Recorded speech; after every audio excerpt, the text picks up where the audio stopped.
Good morning and welcome back to my daily blog. সকাল সকাল স্নান শেষ করে আমি রেডি হচ্ছি। আজ যাব আমরা বৈষ্ণব দেবী মন্দিরে। কথায় আছে মা বৈষ্ণব দেবী মন্দিরে তুমি তখনই যেতে পারবে যখন মা তোমায় নিজের থেকেই ডাকবে। ফাইনালি আজকে আমার সেই দিনটা। কথা বলতে বলতে এবার আমিও রেডি হয়ে বেরিয়ে পড়লাম। আর বেরোতেই দেখি আমার বৌদি, কাকিমুনি আর মা দাঁড়িয়ে গল্প করছে। কাশ্মীরে আসার আগে যতটা ভেবেছিলাম যে ঠান্ডা পাবো, কিন্তু সেই তুলনায় একদমই ঠান্ডা পেলাম না। তোমরা আগের ব্লগেই দেখলে যে আমি কালকেই কাশ্মীর এসে পৌঁছেছি, তাই আজকেই আমার প্রথম ঘোরা স্টার্ট হলো। আর আজ প্রথম দিনই যেহেতু আমরা বৈষ্ণব দেবী মাকে দর্শন করতে পারছি, সেই জন্য আমরা আজকে একটু বেশি এক্সাইটেড ছিলাম। হোটেল থেকে বেরিয়ে আমরা ডিরেক্ট অটো নিয়ে নিলাম আর অটো নিয়ে চলে আসলাম ডিরেক্ট এই অফিসের সামনে। মন্দিরে যাওয়ার জন্য এই অফিস থেকে ফ্রি অফ কস্টে প্রত্যেকটা টুরিস্টের জন্য একটা করে কার্ড বানিয়ে দেয়। ফাইনালি আমি অনেকক্ষণ লাইনে দাঁড়িয়ে এই কার্ডটা পেয়ে গেলাম। তারপর আবার আমরা অটো নিয়ে নিলাম মন্দিরের রাস্তা পর্যন্ত যাওয়ার জন্য। ফাইনালি আমি পৌঁছে গেলাম আর পুতুর জন্য এই বেবি সিটারটা ভাড়া করা হলো। পৌঁছানোর পরে লাইনে দাঁড়াতে দাঁড়াতে দেখো কতটা বড় লাইন হয়ে গেছে। এতক্ষণ লাইনে দাঁড়িয়ে চেক ইন করে তারপর শেষমেশ আমরা ভেতরে আসতে পারলাম। এবার শুরু হলো আমাদের হাঁটার পথ।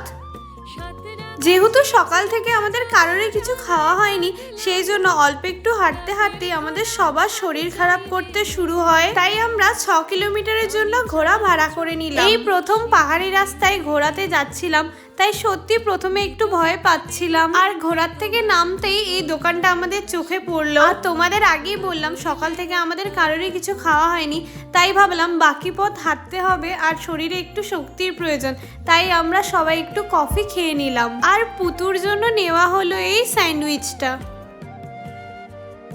পুরো 13 কিলোমিটার যাত্রাপথে 6 কিলোমিটার ঘোড়া নিয়েছিলাম আর বাকি 7 কিলোমিটার হেঁটেই আসলাম। এতটা হাঁটার ফলে প্রথমে আমাদের খুব কষ্ট হচ্ছিল ঠিকই, কিন্তু যখনই দেখলাম মন্দিরের এত কাছে চলে এসেছি আর কিছুটা পথ বাকি, সত্যি এটা দেখে আমাদের সবার কষ্ট যেন দূর হয়ে গেল। যেতে যেতেই হরিণটিকে দেখতে পেলাম।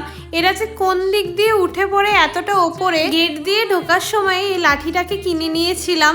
সত্যি এই লাঠিটা ছাড়া এতটা ওপরে ওঠা একদম অসম্ভব ছিল। আমাদের খুব সুন্দর করে মন্দির দর্শন করা হয়ে গেল। যেহেতু মন্দিরে ফোন নিয়ে যাওয়া একদমই অ্যালাউ নেই, তাই মন্দিরে ঢোকার অনেকটা আগেই আমাদের ফোন, ব্যাগ, জুতো এগুলো সবকিছুই রেখে যেতে হয়। তাই তোমাদেরকে আমি কোনো মন্দিরের ভিডিও দেখাতে পারলাম না। মন্দির থেকে বেরিয়ে এবার আমরা পুরো 13 কিলোমিটার রাস্তায় হেঁটে আসলাম। এতটা রাস্তা হাঁটার ফলে সত্যি আর শরীরে জোর পাচ্ছিলাম না, তাই ভাবলাম একটু চা খেয়ে নেই। আমাদের সাথে সাথে পুতুরও সেরকম ভাবে সারাদিন তেমন কিছু খাওয়া হয়নি, তাই বৌদি ওকে একটু ম্যাগি খাইয়ে দিচ্ছিল।